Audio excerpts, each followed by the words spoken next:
She sat quietly in there.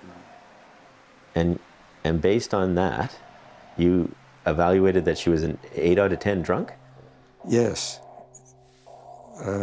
But that's based on what? I don't understand. It isn't based on too much, is it? I don't think it had affected the investigation that much. This is the taxi driver who picked up a blind girl to take her home, but she turned up dead under a bridge. In this interview with Canadian journalist Mark Kelley of the Fifth Estate, he claimed that the girl was drunk and must have wandered off. But as the case continues, we learn that there's a lot more to the story that he's not telling. This is the case of the blind girl who got into a taxi and turned up dead in a field. When Holly Elizabeth Bartlett was born, her parents, Wayne and Marion, from Halifax, Canada, were informed that she had a condition called microphthalmia, meaning small eyes. She would see with difficulty, but eventually lose her sight. By the time she was 13, Holly was legally blind. When I lost my vision around the age of 13, that was a rather traumatic experience, but everything at 13 is traumatic. Understandably, Holly was at first angry and frustrated about losing her sight. But after a while, she decided that she'll not let it define her, and she'll live her life to the fullest. And she did. Those who knew Holly described her as bright, talented, funny, independent, and ambitious. She had a remarkable zest for life, and was up for anything. Be it skydiving, going clubbing on weekends, taking swing dancing lessons, or even competing in assisted horse riding, Holly was down for it. And when it came to academics, Holly was also excelling. On top of learning all her orientation and mobility skills, she had a degree in psychology and was pursuing a master's in public administration. The course that I'm actually taking is macroeconomics. So what will come up on the screen now in a second is the first chapter in my textbook. In 2010, Holly was 31 years old and living her best life. She had a great career, an active social life, and a condo that she had bought with her best friend from high school. But not everything was going super well in Holly's life. Her dad, Wayne, who she was super close to, was dying of lung cancer, and Holly was really devastated. Every night after work, she would go by her parents' place to be with him and just sit by his side, holding his hand. On Friday of March 26, 2010, Holly decided to take a break from the stress at home and go out with her friends to unwind. She told her dad that she'd be back the next day to see him, but she never came. In fact, that was the last time that her dad ever saw her alive again. The next morning, on Saturday, at around 8:20, the police called Holly's home with some devastating news. Holly had been found lying under a bridge 300 yards from her home. She was unconscious, cold, and barely breathing.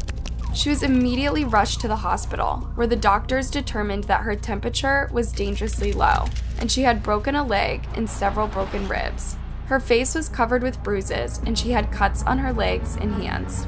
It was an awful sight, but she was all strapped onto the table, and her hands were like, they were all blistered and frozen. The doctors tried everything they could to save her, but sadly at 10:45 a.m. on Sunday, Holly was pronounced dead. The cause of death was ruled as hypothermia and blunt force trauma to the head. There was no sign that she could have been assaulted or violated in any way.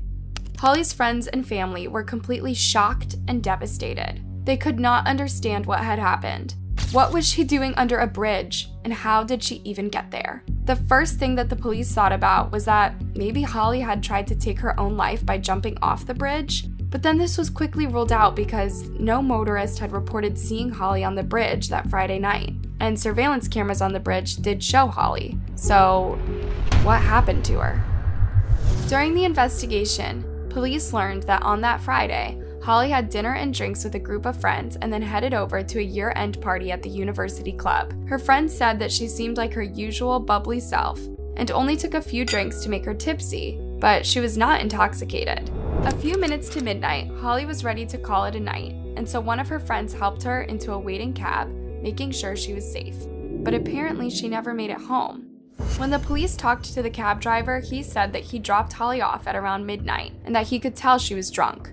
When he pulled up at the parking lot, the building was on the passenger side of the car. But Holly, who was sitting in the back seat, reportedly got out of the cab on the driver's side. The driver said that he didn't realize that she was blind, and so he didn't think much of it, and he drove off. After this information, the investigators went back to the scene and tried to reconstruct Holly's movements that night. They came up with a theory that after Holly was dropped off, she was drunk and disoriented and wandered off across the highway from her apartment building, went down the sloped parking lot, and ended up on the North Ridge Road. From here, she walked 200 meters, which is likely 656 feet, towards the footpath under the bridge. And then, while walking down, she tripped and stumbled, landing next to the fence around the abutment site. With this theory, the police brought a search dog and spent the entire Saturday afternoon searching around the area for clues. At one point, the dog went through a small hole in the fence, and although the hole was barely bigger than the dog, it was used by investigators to further explain their theory of what they believed happened to Holly. There is an opening under the fence that we believe she went through, putting her in the compound.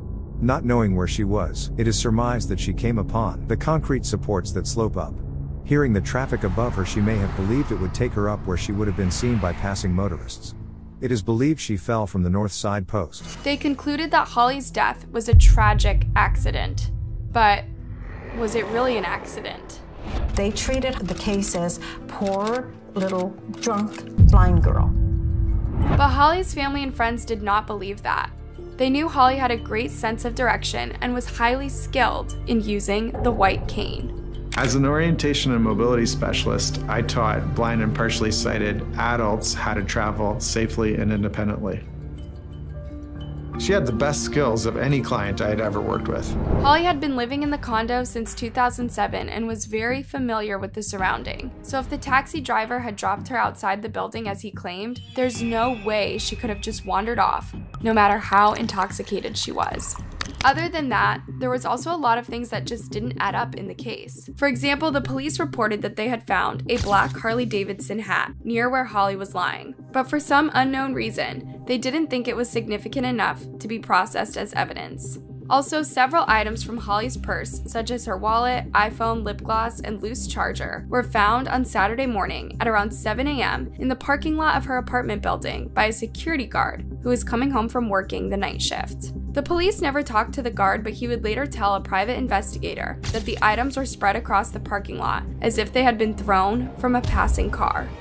Interesting, right? But that's not all. When Holly was found, the police could not locate her white cane, yet they claimed that they had done a thorough search of the area. The police were talking to us, and I said, well, did you find her cane? And he said, no, we didn't find her cane. And I said, well, she didn't go anywhere without her cane. But then, the next day, when Holly's friends went to the scene to conduct their own search, they found the cane leaning against the fence near the same place that the police had claimed to have searched. This discovery could mean one of two things. Either the police had not searched the place as thoroughly as they claimed, or someone had placed the cane there after the police left the scene. After a while, Holly's family and friends knew that they could not get anywhere with the police, and so they decided to bring in a private investigator to help them get the answers they wanted.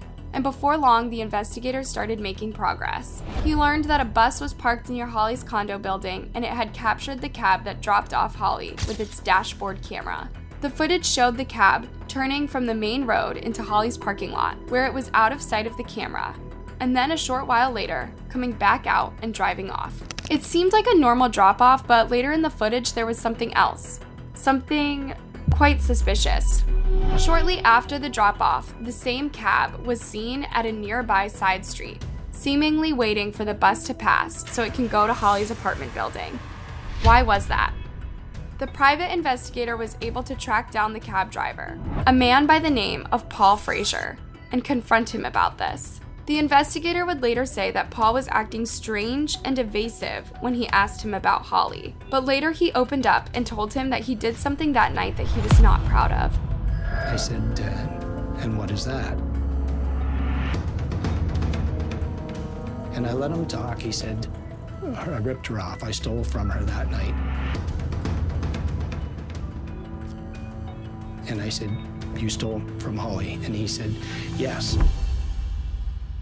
Paul's new version of events was that when he dropped Holly off, he knowingly gave her the wrong change. And then, as he was driving away, he saw in his rearview mirror Holly walking across the parking lot away from the condo building, and then she tripped and fell over the curb on the opposite side. Paul said that he felt guilty about stealing from her and decided to go back and check if she was okay. But when he got there, he claimed Holly was already gone. So why didn't he tell the police this earlier?